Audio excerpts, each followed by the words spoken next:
Have you ever wondered what it would feel like doing good for the world? Have you ever wondered how that could be done in a sustainable manner?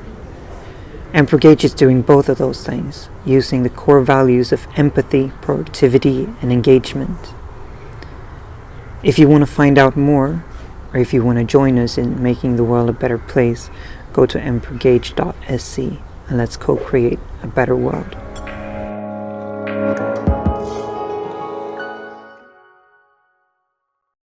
Decisions aren't inherently hard to make. They're not big, they don't have a form, and they don't become easier to make if you talk them up. You're listening to Caspian with the Riff on Problems.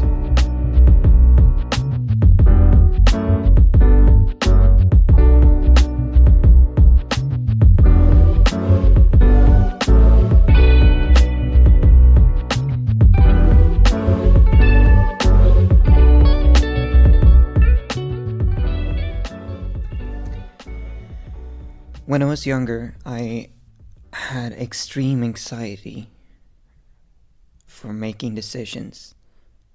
I had a really hard time making even the smallest of the decisions. And that's something that was bothering me a lot. I remember one time I was supposed to, I'd gathered all my weekly allowances from my mother. For quite some time, and I was going to buy some Pokemon cards. So we went to the toy store, and I just couldn't decide. And so we went there the next day as well, and I couldn't decide then either. And that went on, and it was a constant thing for me throughout my childhood. Every little decision that I had to make, from choosing which pizza to eat, to choosing what burger at McDonald's, to choosing what Pokemon cards pack I was going to buy, to choosing what Christmas gift I wanted. I usually got the catalog from the toy store, and I got to put an X beside everything I wanted, and then I folded the corner so that my mom knew what pages she was going to look at. And I'm not kidding when I'm saying that almost every page of that catalog had its corner folded, because I couldn't decide on what I wanted. It was such a hard decision for me. What I didn't realize then, and what I want to make of this, what point I want to make of this, is that you're never going to know what's going to happen if you make the other choice. If I'm standing in the choice of choosing Pokemon card pack A and B, if I choose A, I'm never going to know what was in B. My imagination will tell me all sorts of crazy things, especially when I'm focusing that much on the choice, but I'm never going to know the result. The same goes for everything else in life. If you're standing in the choice between taking bus A and bus B in the morning, you're never going to know the outcome. Maybe you chose B and A got hit by a car. Maybe you chose A and B just stopped at the middle of the freeway. I think it's really important to realize that you're never going to know the outcome of the choice that you're not making. Never. Gary Vaynerchuk just recently put out a short film on this that I'm going to put it in at the end of the episode. So after the jingle, you'll hear that. And I really want you to take the time to listen to what he has to say, or watch it if you're on video, because it's a great film. And the punchline is really that you can't regret choices. You have to move forward. And his approach to it is just to make as many decisions as possible so that his losses or his poor decisions doesn't affect him as badly, because he knows that there will be positive ones as well. focusing on them. And I try to have that as approach as well.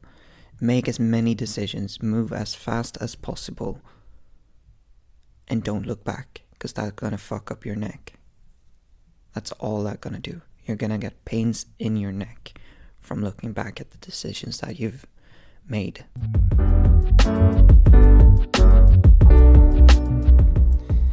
Something I've been very bothered about for the past year or so is how we use our language to make things harder for ourselves.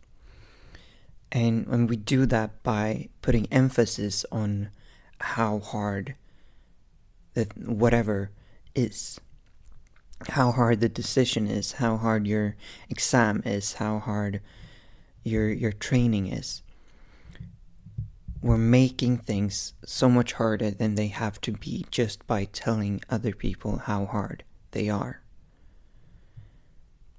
And that's something that's very present with decisions. Whatever decision you're making, however hard it is, you're not getting better at solving it, not getting better at making it by putting emphasis on how hard it is. Putting emphasis on how hard it is going to increase your stress levels, it's going to increase your anxiety, it's going to make it harder to make the decision. Sure, a decision can be hard to make, that's totally fine.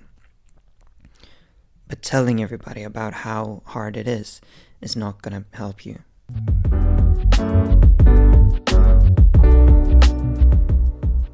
One of my favorite quotes is by Jim Collins, I think his name is.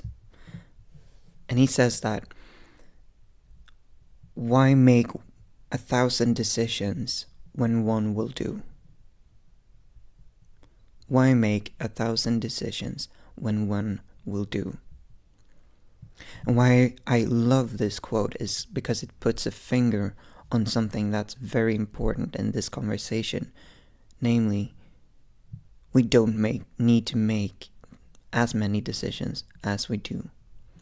I have a tool that I use for not having to make the same decision over and over and over again, which I call the decision box. The decision box is basically a mental tool. It can be made physical as well, and I'd happily help you with that if you want to.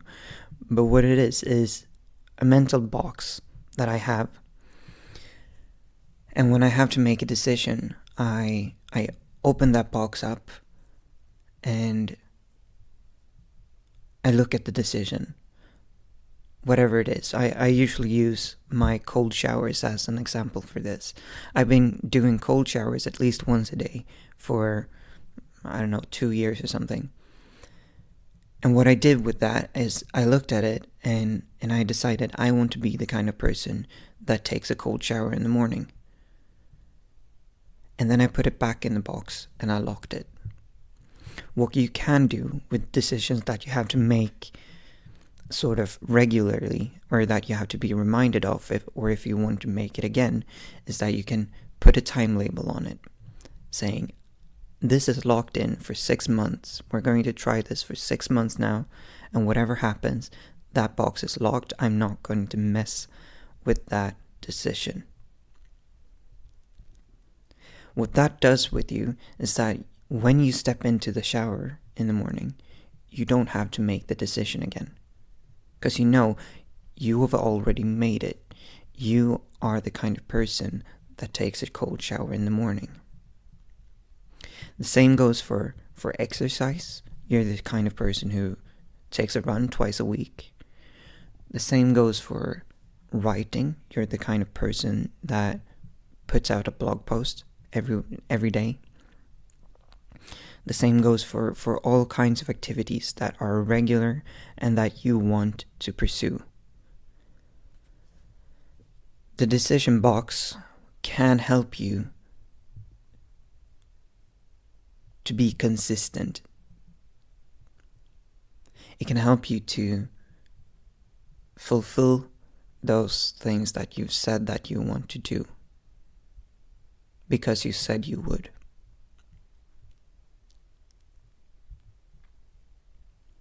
So the takeaway here is really, I want you to think about what decisions you're making. I want you to be aware of how you're making them. And I want you to take control of your perception and your process in that. You don't have to copy everything I've said in this episode. You don't have to move on with as much speed as you can in your decisions.